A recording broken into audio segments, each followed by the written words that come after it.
හොඳයි exam booster video series එකේ දෙවෙනි වීඩියෝ එක සහ flow chart දෙවෙනි වීඩියෝ එකත් එක තමයි ඔයාලා එකතු වෙලා ඉන්නේ. එතකොට මම ඔයාලට ප්‍රශ්නයක් යොමු කරා. මොකද්ද ප්‍රශ්නේ? ශ්‍රී ලංකාව සහ ඉන්දියාව අතර පැවැත්වෙන T20 තරගයක් ආරම්භයට ප්‍රථම කාසිය වාසිය උරගා බැලීම සඳහා නායක විරාට් කෝලි සහ කුමාර සංගක්කාර පිටියට පිවිසුණු අතර කාසිය උඩ දැමීම කුමාර සංගක්කාර විසින් සිදු කරනු ලැබූ අතර සිරස හෝ අගේ ඉල්ලීම විරාට් කෝලි විසින් සිදු කරනු ලබයි. විරාට් කෝලිගේ ඉල්ලීම අනුව ඔහු කාසිය වාසිය ජයග්‍රහණය කළේද නැද්ද යන වග පෙන්වීම සඳහා ගැලීම් සටහන නිර්මාණය කරන්න. ඊට දීලා තියෙනවා අවශ්‍ය පරිදි උපකල්පනයන් සහ යෙදුම් යොදාගත හැකි බව සලකන්න කියලා. හොඳයි. එතකොට දැන් මෙතනදී අපි පොඩ්ඩක් මේ ගැටලුව චුට්ටක් අපි විසඳගමු පොඩ්ඩක් මනසේ නේ. කොහොමද දැන් මේක කියන්නේ? විරාට් කෝලි කුමාර සංගක්කාරයි T20 තරගයකට සහභාගී වෙන්න ප්‍රථම කාසිය වාසිය උරගා බැලීමට පිට්ටනියට ඇවිල්ලා ඔන්න සංගක්කාර කාසිය උඩ දානවා. ඊට පස්සේ විරාට් කෝලි සිරස හරි අගය හරි කියලා ඉල්ලීමක් කරනවා කාසිය වාසිය ජයග්‍රහණය කිරීම උදෙසා. එතකොට කාසිය බිමට වැටුණාට පස්සේ අගයක් එනවා. ඒ අගේ විරාට් කෝලි ඉල්ලපු අගේ නම් එයාට ජයග්‍රහණය හිමි වෙනවා කාසිය වාසිය. හරි. ඉතින් ඕකට තමයි ෆ්ලෝ chart එක අඳින්න කියන්නේ. ඉතින් මෙතනදී විරාජ් කෝලි සහ සංගක්කාර පිටියට පිවිසීම T20 තරගයක් කියන එක සහ කාසිය උඩ දානවා කියන සංසිද්ධිය අපිට ෆ්ලෝ chart එක නිරූපණය කරන්න ඕනේ නැහැ. එතකොට ප්‍රධාන ඉන්පුට්ස් දෙකක් තියෙනවා මේකේ. මොනවද? කාසියෙන් පැමිණෙන අගය සහ විරාජ් කෝලි ඉල්ලන අගය. එන්නේ අගයන් දෙක පදනම්ම තමයි ජයග්‍රහණය කරනවද නැද්ද කියන එක අපිට තීරණය කරන්න වෙන්නේ. හරි. අපි බලමු ෆ්ලෝ chart එක ඇඳලා ඕනම් ෆ්ලෝ chart එකක් අපි දන්නවා ස්ටාර්ට් කියන එක පටන් ගමු. හරි ස්ටාර්ට්. හරි. අපිට ඉන්පුට් දෙකක් තියෙනවා කියන්නේ. හරි. පළවෙනි ඉන්පුට් එක විදිහට දැන් විරාජ් කෝලිගේ ඉල්ලීම ගන්න පුළුවන් නේ අපිට. විරාජ් කෝලිගේ ඉල්ලීම. හරි. මම දාන්නම් එතන ඉන්පුට් විරාට්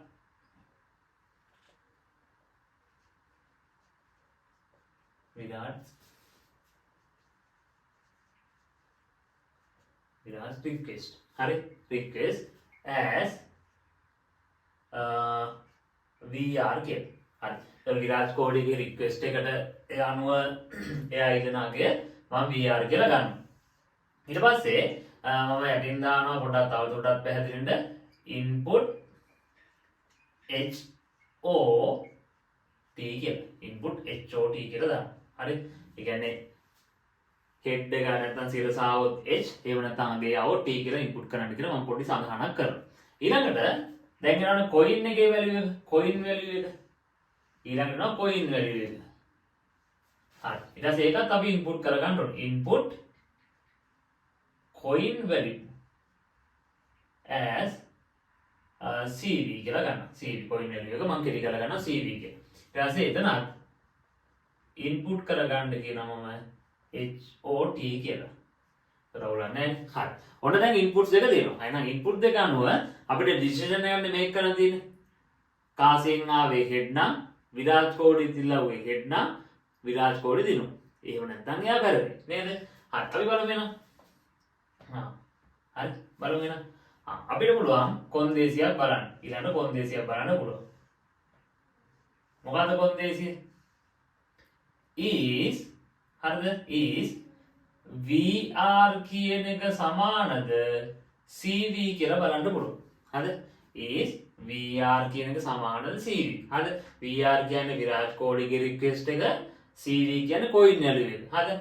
මේ දෙක සමානයිද බලනවා. ඒ කියන්නේ විරාජ් කෝලි හෙඩ් ඉල්ලුවා, CV එකමුත් හෙඩ් ආවනම් නැත්නම් coin value එකත් හෙඩ් ආවනම් මෙයා දිනු. එහෙම නැත්නම් පැරදි.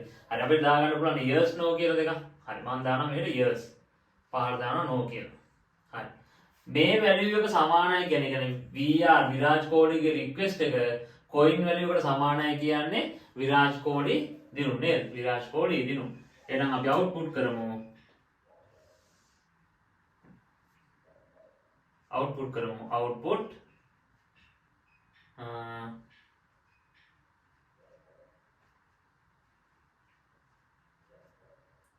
විරාට් won කියලා. හරි? විරාට් won කියලා. හරිද?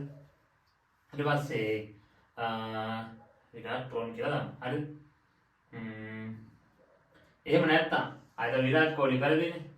හරිද? විරාට් කොහ්ලි වෙනත අපිට පුළුවන් අවුට්පුට් ඉන්දියා වොන් එහෙම මොකක් හරි දාගන්න පුළුවන්. එහෙම අවුලක් නැහැ. අදහසක් වෙන්න ඕනේ. හරි.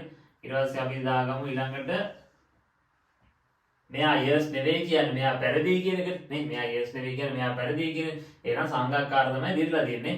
හරිද? ආයෙ නැත්තම් අවුට්පුට් කරන්න පුළුවන්. මොකද්ද? විරාට් කොහ්ලි ලූස් කියලා. හරිද? මම දානවා අවුට්පුට් සංගා වොන්ගේ. හරි? සංගා වොන් කියලා දැම්මා. ඊට පස්සේ අපි දන්නවා වැඩේ ඉවරනේ. කාසිය උඩ දැම්මා. උඩ දාදී විරාට් කොහ්ලිගේ රික්වෙස්ට් එක VR එකට ගත්තා. ඒත් එක්කම කොයින් එකකින් ආපු වැලියු එක CV එකට ගත්තා. විරාට් කොහ්ලිගේ මේ රික්වෙස්ට් එක කොයින් වැලියු එකට සමානද බැලුවා. සමානයි නම් yes විරාට් දිනු. හරි විරාට් දිනු. එහෙම නැත්තම් no නේ. يعني විරාට් කොහ්ලි ගාගේ නෙවෙයි කියන්නේ no නේ. no මේ කියන මේ කොන්දේසි අසත්‍ය. අසත්‍ය නම් සංගක්කාර තමයි දිනන්නේ. හරි. එහෙනම් වැඩේ ඉවරයි. ඔය දෙකෙන් අපෙන්නලා ඊට පස්සේ අපිට පුළුවන් end එකට යන්න. හරි. ඔන්න ෆ්ලෝ chart එක.